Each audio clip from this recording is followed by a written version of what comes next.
Para saudara dan saudari yang Tuhan cintai, selamat pagi dan selamat bertemu lagi dalam Renungan Harian edisi hari Jumat tanggal 11 Desember 2020. Mengawali hari yang baru ini, kita hendak mendengar dan merenungkan sabda Tuhan. Marilah sebelum kita mendengar dan merenungkan sabda Tuhan, kita berdoa. Dalam nama Bapa dan Putra dan Roh Kudus. Amin. Allah Bapa Maha Kuasa, nama kami telah tertulis di telapak tangan-Mu, karena Engkau selalu menaruh cinta kasih kepada kami. Maka kami bersyukur karena Putra-Mu telah sudi menjadi bukti cinta kasih-Mu kepada umat manusia. Bersabdalah ya Tuhan, kami siap untuk mendengarkan. Terpujilah Engkau Bapa, Putra, dan Roh Kudus, kini dan sepanjang segala masa. Amin. Para saudara dan saudari yang Tuhan cintai, sabda Tuhan yang hendak kita dengar dan kita renungkan untuk mengawali hari yang baru ini diambil dari Injil Matius pasal 11 ayat 16 sampai 19. Tuhan sertamu. Inilah Injil Tuhan kita Yesus Kristus menurut Santo Matius. Yesus berkata kepada orang banyak, "Dengan apakah akan kuumpamakan angkatan ini?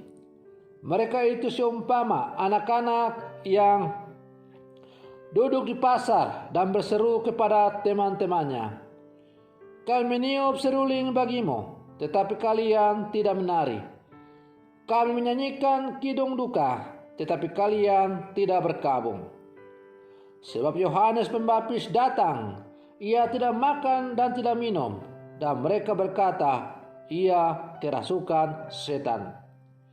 Kemudian Anak Manusia datang, ia makan dan minum, dan mereka berkata, lihatlah seorang pelahap dan peminum, sahabat pemungut cukai dan orang-orang berdosa. Tetapi hikmat Allah dibenarkan oleh perbuatannya." Demikianlah Injil Tuhan.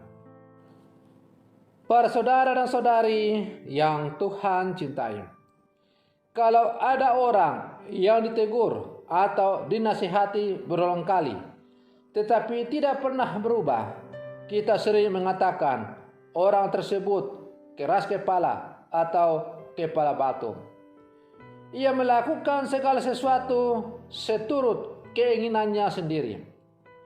Orang yang tidak menghiraukan nasihat orang lain cenderung bertindak semena-mena. Ia tidak peduli, baginya kebebasan dan keinginan pribadi di atas segala-galanya. Para saudara dan saudari yang Tuhan cintai, orang-orang seperti itulah yang ada pada zaman Yesus, sebagaimana kita dengar dalam bacaan Injil tadi.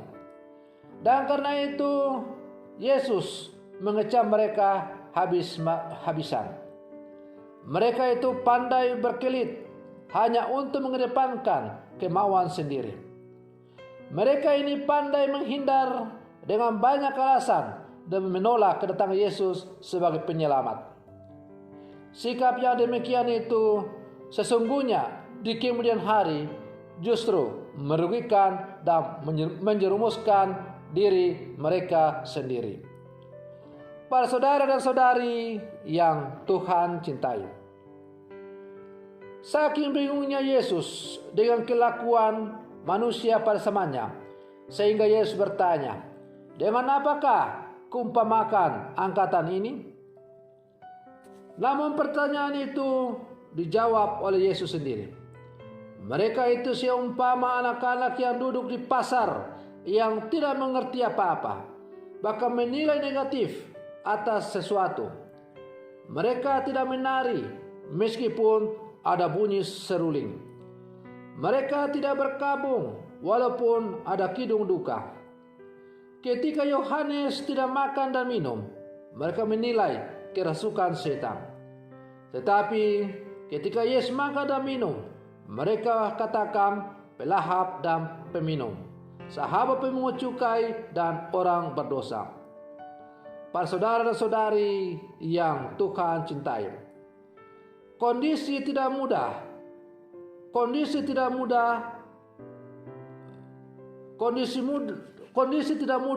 untuk dipahami, dan orang selalu berpikir negatif adalah bagian dari kehidupan manusia yang tidak dipisahkan. Oleh karena itu kita diajak untuk selalu kembali kepada jati diri kita sebagai orang-orang yang beriman. Kita diajak untuk selalu berpikir positif dalam hidup kita, agar supaya kita boleh melihat sesuatu yang baik di dalam diri orang lain, terutama di dalam diri Sang Penyelamat kita, Yesus Kristus. Para saudara dan saudari yang Tuhan cintai, oleh karena itu di masa Advent ini, kidung duka dalam arti kidung pertobatan dikumandangkan oleh Yohanes Pembaptis. Bertobatlah karena kerajaan Allah sudah dekat. Bertobat mempersiapkan diri untuk pertobatan berarti harus rela untuk meninggalkan sesuatu yang tidak sesuai dengan apa yang diharapkan oleh Tuhan. Janganlah kita pernah meninggalkan Tuhan karena sesuatu, tetapi hendaklah kita meninggalkan sesuatu karena Tuhan. Sesuatu yang harus kita tinggalkan karena Tuhan itu adalah meninggalkan cara hidup lama kita yang tidak sesuai dengan apa yang dikehendaki oleh Allah. Tetapi kita tidak boleh meninggalkan sesuatu, kita tidak boleh meninggalkan Yesus karena sesuatu. Misalnya karena tawaran pangkat, uang, jabatan, kekayaan, dan sebagainya. Karena hal-hal itu hanyalah bersifat sementara. Karena itu sebagai murid-murid Yesus yang hidup zaman sekarang, kita diajak untuk selalu merenungkan. Untuk merenungkan menjadi pendengar yang baik apa yang hendak disampaikan oleh Tuhan kepada kita. Para saudara dan saudari yang Tuhan cintai, kalau kita selalu membuka diri dan mendengarkan apa yang diperdengarkan oleh Tuhan, maka kita akan selalu menyesuaikan irama hidup kita dengan apa yang diperdengarkan oleh Tuhan. Kalau Tuhan membunyikan seruling, kita bergembira bersama dengan Tuhan, karena Tuhan telah datang di tengah-tengah kita.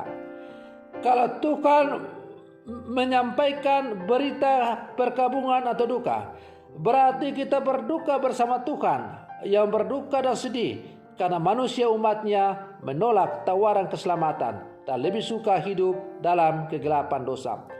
Kita harus menangisi dosa kita, kekotoran diri kita, kegelapan hati kita, dan kembali bersukacita bersama dengan Tuhan, karena Tuhan kita adalah Tuhan yang berbelas kasih. Para saudara dan saudari yang Tuhan cintai, semoga perlindungan saya untuk mengawali hari yang baru ini semakin mengajak kita untuk selalu berjalan sesuai dengan apa yang diharapkan oleh Tuhan. Terutama di masa Advent ini, sebagai orang-orang Katolik, hendaklah kita sungguh menjalankan apa yang diajarkan oleh Tuhan kepada kita melalui gerejanya yang kudus, ialah gereja Katolik. Semoga demikian. Selamat pagi. Tuhan Yesus memberkati.